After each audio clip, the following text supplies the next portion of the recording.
एक सवाल पूछूं, तुम्हारे धर्म में औरत की क्या जगह है? हमारे धर्म में तो कहा गया है, यत्र नार्यस्तु पूज्यन्ते रमन्ते तत्र देवता। जहां औरतों की पूजा होती है वहां देवता वास करते हैं। मतलब औरत पूजनीय है, सम्मान की हकदार है। अगर ऐसा है तो एक बात बताओ, मनुस्मृति जो तुम्हारी धर्म के वो किताब है जो तुम्हें रास्ता दिखाता है, क्या उसमें भी यही लिखा है? मनुस्मृति में लिखा है कि बचपन में स्त्री अपने पिता की आज्ञा में रहे, युवावस्था में पति की आज्ञा में और बुढ़ापे में पुत्र की आज्ञा में। क्योंकि औरत को हमेशा किसी न किसी पुरुष के संरक्षण की जरूरत होती है। वो भावुक होती है, जल्दी निर्णय नहीं ले सकती, इसलिए पुरुष उसकी रक्षा और मार्गदर्शन करता है। मतलब औरत का अपना कोई अस्तित्व नहीं, हर दौर में उसे किसी पुरुष के आदेश पर ही जीना पड़ेगा? नहीं, ऐसा मत समझो। ये व्यवस्था है सुरक्षा के लिए। अगर औरत को पूरी आजादी दे दी जाए तो समाज में अनुशासन टूट जाएगा। हर चीज का संतुलन जरूरी है।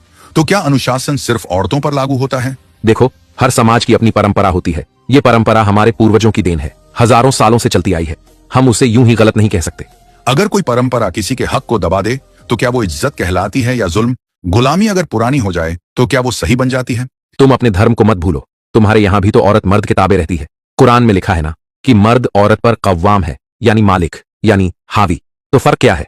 ये सही है कि जवाब न दे सको तो दूसरे पर उंगली उठाओ, लेकिन मेरे पास तुम्हारे सवाल का जवाब है। फर्क बहुत बड़ा है। कुरान ने कव्वाम कहा है, लेकिन इसका मतलब हावी नहीं बल्कि जिम्मेदार है। वो जो औरत की इज्जत, सुरक्षा और खर्च की जिम्मेदारी उठाए, न कि जो उस पर हुकूमत करे। कुरान में कहा गया, पुरुष और स्त्री एक दूसरे के लिबास हैं। सूरह अल बकरा 287। लिबास यानी कपड़ा जो ढकता भी है, सजाता भी है और एक दूसरे की कमजोरी छुपाता भी है।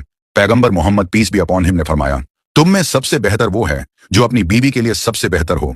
अब बताओ, ये ताबेदारी है या इज्जत और इंसाफ? लेकिन तुम लोग भी तो कहते हो कि औरत को बाप, शौहर, बेटे के ताबे रहना चाहिए। हाँ, लेकिन ताबे रहना नहीं, वो कफालत जिम्मेदारी का सिस्टम है। बाप अपनी बेटी की जिम्मेदारी लेता है, उसे खर्च, सुरक्षा, घर देता है। फिर शौहर उसका सहारा बनता है, उसकी इज्जत और उसकी जरूरत का ख्याल रखता है, उसकी जिम्मेदारी लेता है। और अगर वो न रहे तो बेटा अपनी माँ का ख्याल रखता है। इस्लाम में औरत को किसी के कैद में नहीं रखा गया, बल्कि किसी के मुहाफिज में रखा गया, ताकि वो इज्जत और आबरू के साथ रह सके। और इस बात से समझो कि उसके बड़े अगर कोई गलत बात कहे उससे मानने के लिए, तो वो उस गलत बात से इनकार कर सकती है, बल्कि इनकार करना चाहिए।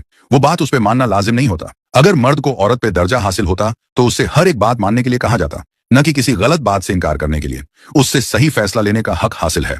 और अगर उसकी किसी से शादी हो तो उनसे पहले पूछा जाता है कि क्या तुम्हें यह रिश्ता कबूल है। अगर इस्लाम औरत को उसका मुकाम नहीं देता तो शादी जैसे बड़े फैसले में उसकी मर्जी नहीं पूछता, बल्कि सबसे पहले औरत से पूछा जाता है कि आपको यह रिश्ता कबूल है, फिर मर्द से।